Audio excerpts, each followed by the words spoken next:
I was several years ago in a previous what we call appointments in the United Methodist Church, previous church where I was serving. I met a woman there, and she was one of the nicest people I've ever met. I mean, if I had her come in here and introduced her, and you met her personally, she would have been like one of the most welcoming, hospitable, smile on her face people that you would ever meet. And you would walk away from meeting her, and you would say, "That is the sweetest person I have ever met." She worked with our children's ministry at our church, and she did a great job with kids. Yet as our pastor, I got to see a different side of her. And on the inside, she was angry and insecure and anxious and worried and fearful. And if you got on the wrong side of her, she could hold a grudge and she could be mean to you. And I learned that there were two sides. You know anybody like that? You know anybody who's kind of like maybe soft on the outside but hard on the inside? Or maybe you know somebody who's hard on the outside and soft on the inside? But here's the thing, is it's possible to smile and be nice and genuine for a minute, but on the inside be in turmoil. Psychologists have a term for this. It's called a cover opposite. That means you present to other people the totally opposite way that you actually feel on the inside. So what's going on the inside, it's so bad for you that you do the opposite of it to try and act like it's not there, to try and ignore the problem, to try and act like there's nothing wrong. I wonder, does anybody else experience that? I do. And I also wonder if Christmas, Advent, as a society is just a cover opposite for us. I wonder if it's just a time for us to kind of put everything on hold and put on our Santa hats and put on our lights and put on our smiles and give out gifts, which I enjoy. Don't get me wrong, I love all this stuff. It's a joyful time and experience. But maybe it's just a cover opposite. Because I've noticed that when January 2nd rolls around, all of a sudden all that goodwill, all that joy, all that other stuff just kind of goes away. Maybe it's because it's not really taking root. Maybe it's really not having the impact we hope it will have. Maybe it's not lasting because maybe it's just a cover opposite. Let me describe to you, we're going to talk today about Isaiah and this prophet that foretold the coming of the Messiah. But let me describe to you a little bit of Isaiah's day. This is how one commentator described the day, the time of Isaiah, which is in the 8th century BC. So almost 3,000 years ago. And so I want you to, one commentator described the society that Isaiah was a prophet in. He described it this way. Let me just listen and see if there are any similarities that you can recognize. The poor were being oppressed. Justice was not being carried out in the streets. The people were focused on self-indulgence. Their leaders were after wealth and power. They had a materialistic view of the world. It was all about getting things and possessing things. They were indifferent to God. In fact, their worship was just about going through the motions. There was no heart or soul to their worship. It was just duty and obligation and ceremony and tradition. And they even turned to worship other gods from other countries and other cultures. Does any of that sound familiar to you? It's maybe because there were human beings living in the 8th century BC. There are human beings that were living in the 1st century BC when Jesus was born, and there are human beings living in the 21st century. And the problem is that there's this human condition. There's this stuff going on that God wanted to deal with that maybe we're not letting God deal with. I don't know. But Jesus came as a sign of hope in the midst of that world. And even at the time of Ahaz, the King Ahaz, Isaiah was actually speaking that prophecy to King Ahaz. Now, I know you all stayed up late last night studying all about Isaiah and the prophet Isaiah before you came to church this morning, but I just want to remind you of what was going on. Some of us have to do that. So we got up, and Isaiah had just gotten what we call the call to ministry. King Uzziah had died. This great king that Isaiah loved died.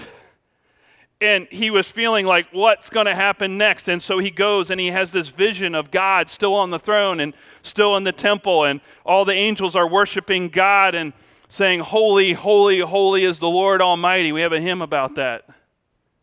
And then God says, who will go for me? Who shall I send? And Isaiah says to God, here am I, send me. We got a hymn about that too.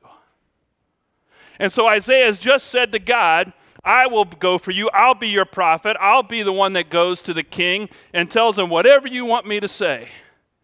And so this is his first assignment. King Uzziah is dead. King Ahaz is now the new king. He's not quite like Uzziah. People are concerned. Isaiah is concerned. Ahaz is not quite living up to God's expectations.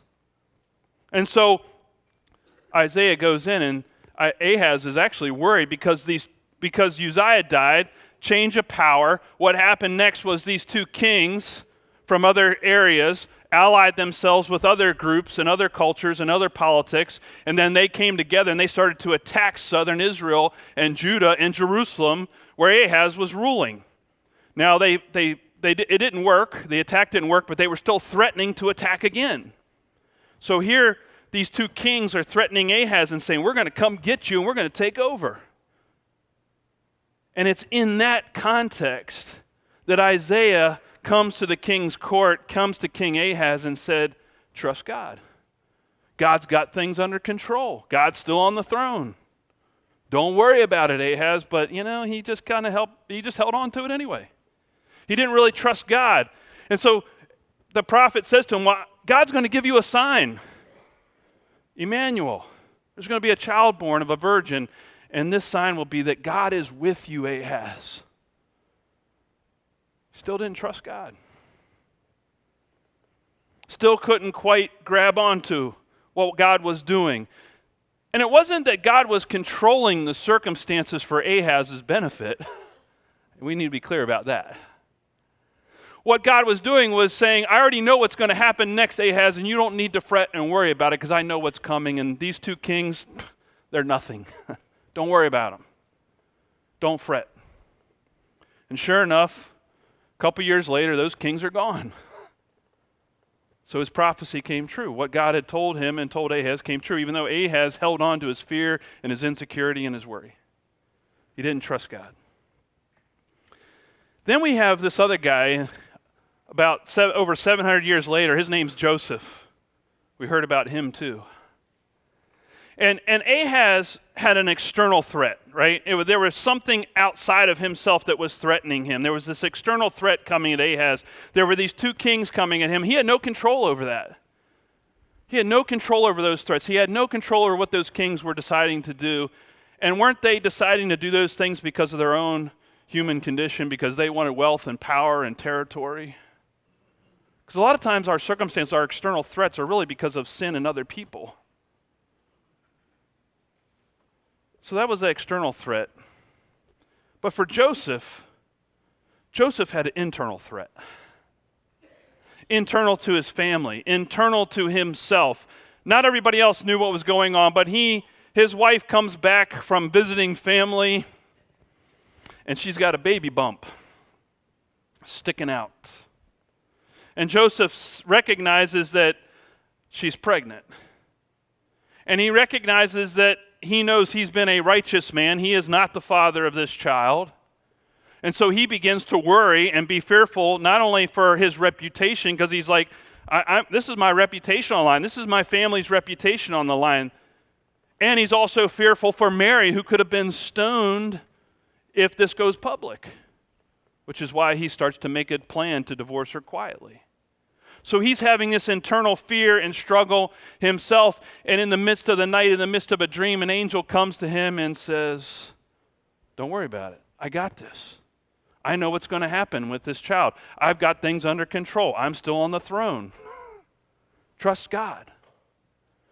And this is going to be a sign to you, just like the prophet said, Immanuel, God is with you. So don't worry about it, Joseph. God's going to take care of this.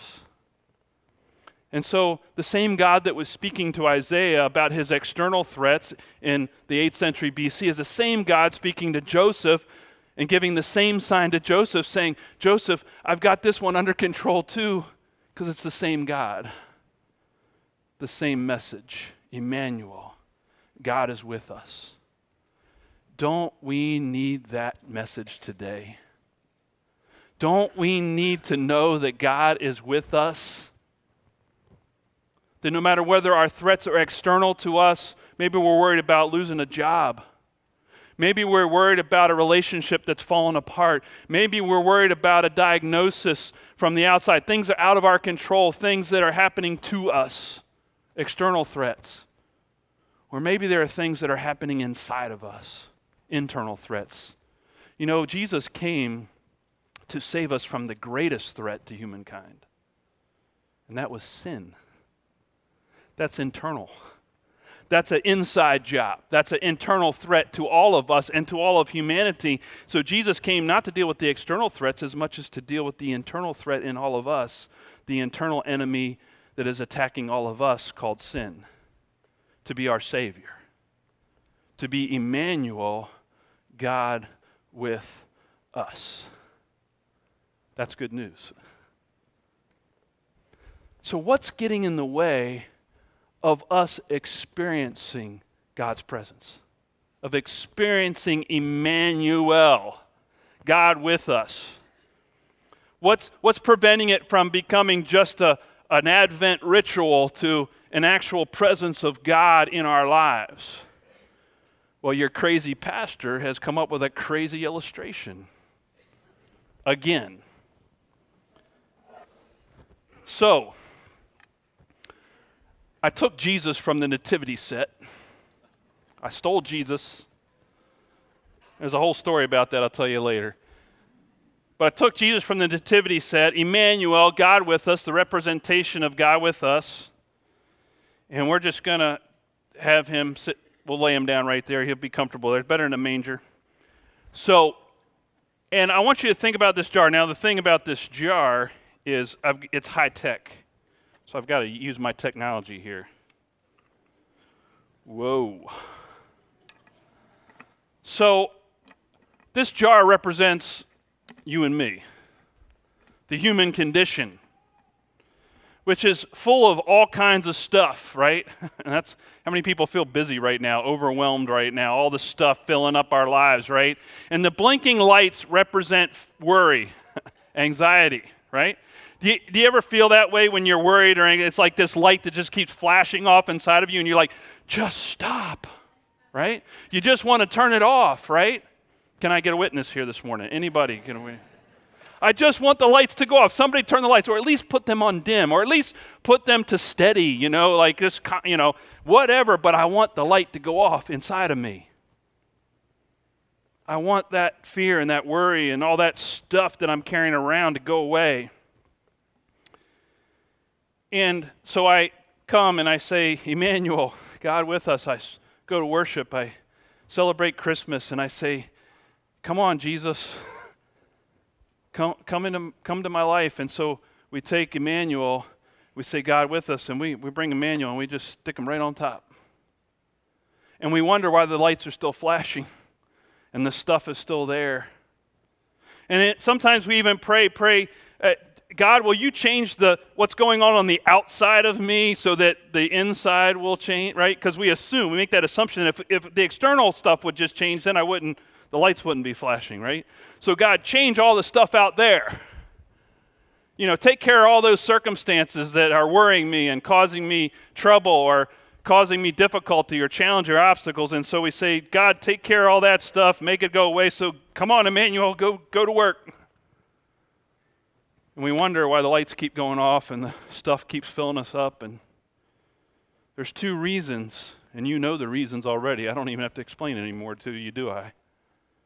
But there are two reasons why we don't experience God with us, and one is that we've got a lid on God. We've got a barrier. We've got something preventing God's presence from coming to us and in us because we've put a lid on us like King Ahaz. He put a lid on God. prophet came and said, hey, Immanuel, God's with you, Ahaz. Not so sure about that. I'm not really going to believe that. I'm not really going to trust that. The lid is our unbelief. And so we know one thing we have to do to experience God's presence is we've actually got to take the lid off and open ourselves to the presence of God. But that's just the first step. Because then we say, God, I'm open to you. I want you in my life. I want you to come, Immanuel, be with me. God, I want to experience your presence. And so we try and find room. Said Jesus is still there, but there's all this other stuff. And the lights keep flashing and the stuff is still there. And I try and squeeze Jesus in to make Jesus fit with all the other stuff going on. And then I wonder why I'm still not experiencing the presence of God. Because you know the other thing that needs to happen, don't you? You've actually got to make room. Let every heart prepare him room. So that means I got to dump some stuff out. Don't worry, they're shatterproof. And then Jesus gets access to the switch that turns off the fear. And it's just Immanuel, God with us. In its purest form, we have to empty ourselves just as Jesus had to empty himself and become like us, become flesh. He left his throne in heaven, emptied himself of everything so that he could be with us, Immanuel. We too have to empty ourselves to be with him. Folks, faith is not a cover opposite. Faith is not putting on a smile and acting like everything's okay. Faith is trusting that God is with us, and we allow God to be with us inside as well as outside of us. That we claim Immanuel, that God is with us no matter what the circumstances of our lives. That no matter what we're facing, that no matter how many kings are attacking us or how many difficult circumstances we find ourselves in, the sign is the same to you and to me, Immanuel. God is with you. Amen.